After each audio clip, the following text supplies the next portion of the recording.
Shalom Bapak Ibu Saudaraku, jumpa kembali dalam khotbah Kristen hari ini bersama dengan saya Pastor Fani Paendong.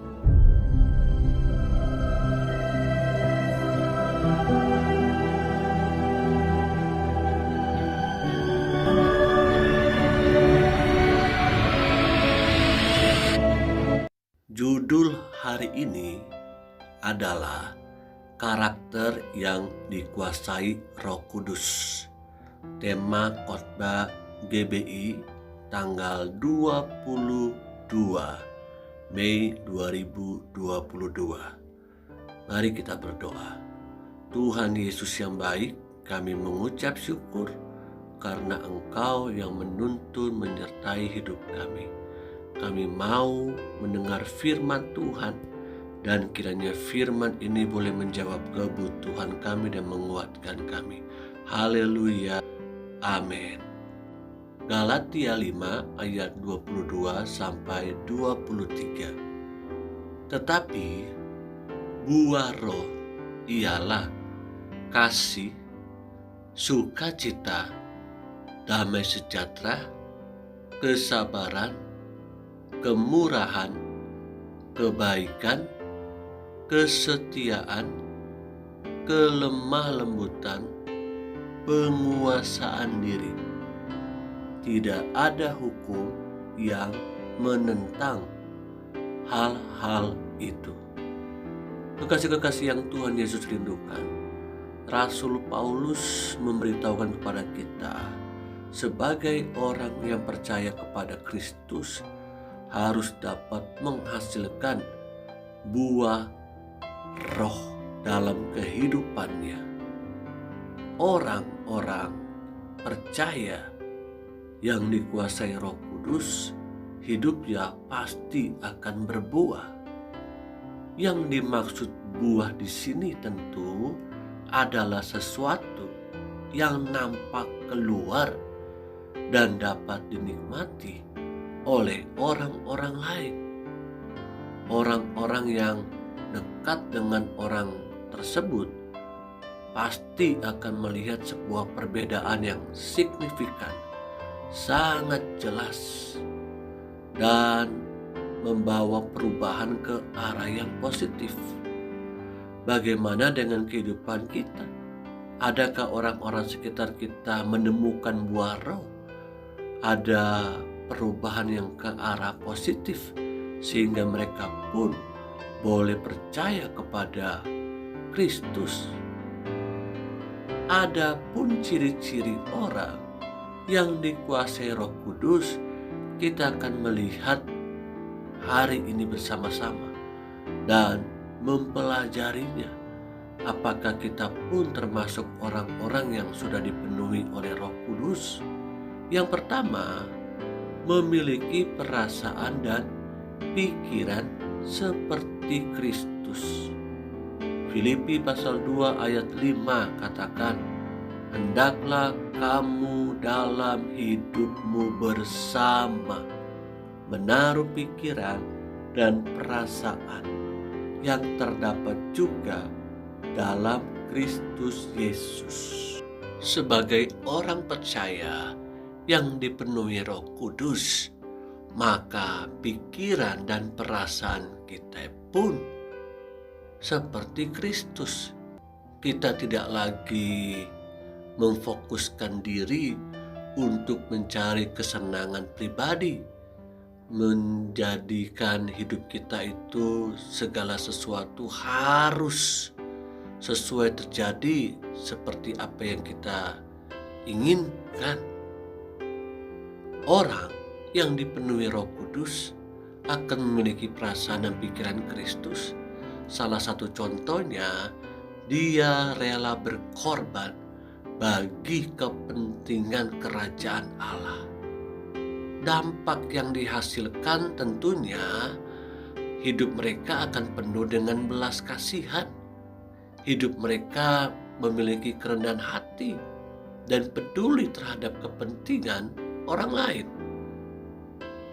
Seperti yang saya katakan tadi, mereka tidak akan hidup untuk dirinya sendiri, tapi mereka akan all out, fokus untuk melakukan kepentingan kerajaan Allah dan kepentingan sesamanya. Orang-orang seperti ini diperlukan oleh dunia, karena dunia sekarang ini sedang menuju kepada sebuah kebinasaan. Hati mereka mulai dingin, tidak peduli agama, tidak peduli sesama. Mereka akan mengeruk begitu banyak kekayaan untuk memperkaya diri sendiri, sehingga akhirnya yang terjadi di sekitaran kita ada begitu banyak angka kriminalitas yang terus bertambah-tambah. Oh, ini sangat mengerikan tentunya. Kita harus berbeda dengan dunia ini. Yang kedua, memiliki kerohanian yang dewasa. 1 Korintus 13 ayat 11. Ketika aku kanak-kanak, aku berkata-kata seperti kanak-kanak. Aku merasa seperti kanak-kanak. Aku berpikir seperti kanak-kanak. Sekarang, sesudah aku menjadi dewasa, aku meninggalkan sifat kanak-kanak itu. Sebagai seorang anak, tentu kita pernah melewati fase itu. Salah satu ciri daripada masa kanak-kanak adalah hidup untuk dirinya sendiri dan selalu ingin menang, tidak mau kalah. Ini adalah salah satu sifat daripada kanak-kanak. Ada begitu lebih banyak lagi sifat kanak-kanak yang lain, tentunya yang negatif. Ketika kita berjumpa dengan Kristus, hidup kita tidak lagi tinggal dalam masa kanak-kanak, tapi kita menjadi dewasa rohani. Kita menjadi lebih peka, peduli terhadap pikiran perasaan Kristus, seperti dalam poin pertama katakan itu. Bagaimana dengan kehidupan kerohanian kita? Apakah kita termasuk orang-orang yang dewasa rohaninya? Orang yang dikuasai Roh Kudus akan mengetahui kehendak, maksud, dan tujuan Allah dengan baik. Orang tersebut bisa membedakan mana yang jahat, mana yang baik. Dalam hidupnya mereka bisa memilih yang sesuai dengan kehendak Allah. Pikiran mereka tertuju hanya kepada perkara-perkara yang bersifat kekekalan dan mengalami perubahan dari sifat-sifat yang buruk menjadi sifat-sifat yang dapat dipertanggungjawabkan. Dulu mungkin kita sulit sekali mengampuni, tapi sekarang kita mudah untuk mengampuni. Dulu kita sulit sekali untuk memberi, membantu orang, tapi sekarang kita nggak bisa lihat orang susah. Kita ringan tangan membantu, menolong. Dulu juga mungkin kita tidak suka berdoa, tapi sekarang setelah kita bertobat dan dipenuhi Roh Kudus, kita tidak bisa lepas dari doa, tidak bisa lepas dari firman. Dan begitu banyak contoh-contoh lain.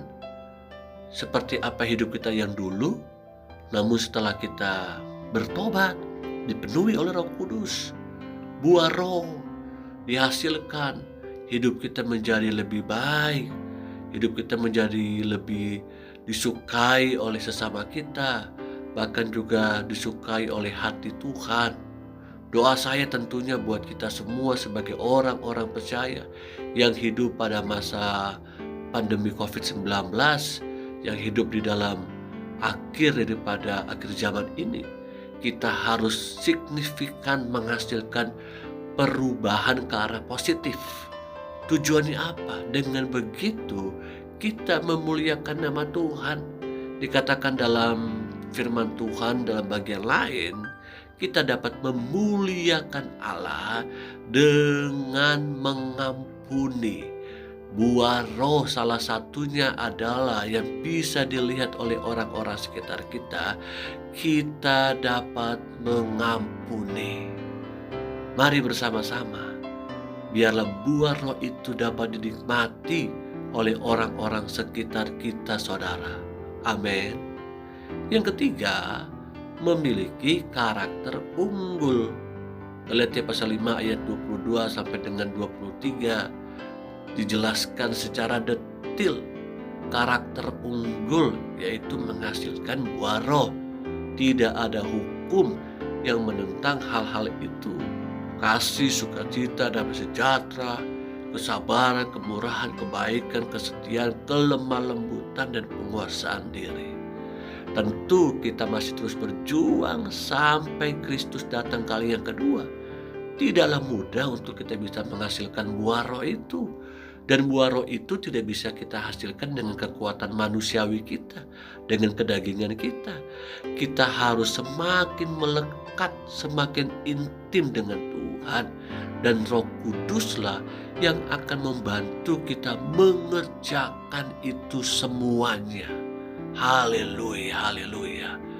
Buah roh akan semakin nampak dan dapat dirasakan oleh orang-orang yang di dekat kita.